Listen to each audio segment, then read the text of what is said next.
발암물질 클래스 2A 암 발생을 일으킬 가능성이 매우 높게 추정된다라고. 안녕하세요, 닥터원입니다. 오늘 의사협회에서 공문이 하나 내려왔습니다. 라니티딘 사건에 이어서 이번에는 니자티딘에서도 발암물질이 검출되어서 사용을 자제해달라고 하는 것이었습니다.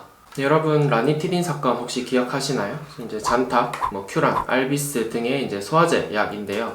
지난달쯤에 이제 발암물질이었던 NMDA가 검출이 되어서 처방이 금지되었었습니다. 그 조사가 아직도 끝나지 않고 있고 회수 원료나 회수 약품 등이 점점 늘고 있는 상황입니다. 물론 지금은 처방이 전혀 안 되고 있기 때문에 여러분들이 따로 걱정하실 필요는 없을 겁니다.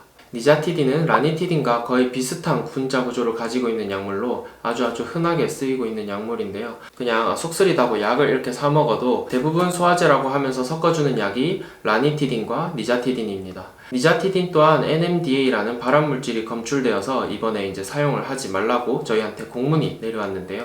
이때 검출된 NMDA는 국제암연구소에서 발암물질 클래스 2A 암 발생을 일으킬 가능성이 매우 높게 추정된다라고 규정한 물질인데요.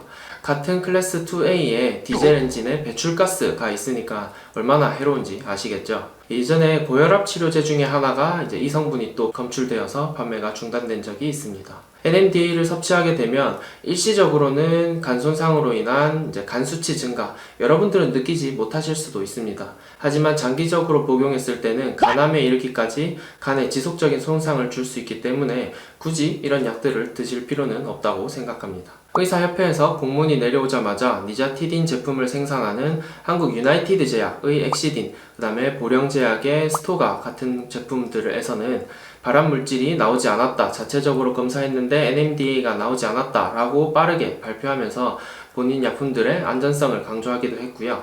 다행히 또 다른 유사 성분인 파모티딘이나 시메티딘 등은 분자 구조가 라니티딘이나 니자티딘과는 완전히 다르기 때문에 NMDA를 따로 함유할 가능성이 매우 낮다라고 하면서 국내 식약청에서도 대체약품으로 권고하였습니다. 각각의 약물 리스트들은 제가 댓글로 좀 남겨놓도록 하겠습니다. 티딘 계열, 그러니까 위산의 생성을 막는 약품들이 연이어서 발암물질 논란에 휩싸인 만큼 환자 입장에서 솔직히 파모티딘이나 시메티딘도 좀 불안하실 수 있다고 생각을 합니다. 그러면 어떻게 하면 좋을까요? 첫 번째는 소화제를 그냥 빼고 드시면 됩니다. 40대나 50대 이상의 이제 술을 자주 하거나 평소에 내가 속이 좀 자주 쓰리다, 그런 경우가 아니라면 사실 소화제를 굳이 같이 드실 필요는 없기 때문입니다. 혹시나 해서 이제 저희가 다른 약물과 함께 끼워 넣기는 하는데 없어도 무방한 경우가 많기 때문에 의사 선생님께 물어보고 나는 술도 자주 안 먹고 속쓰림도 거의 없다 하시는 분들은 소화제를 빼달라고 하시면 됩니다. 두 번째는 파모티딘이나 시메티딘으로 달라고 직접 요청하시면 됩니다.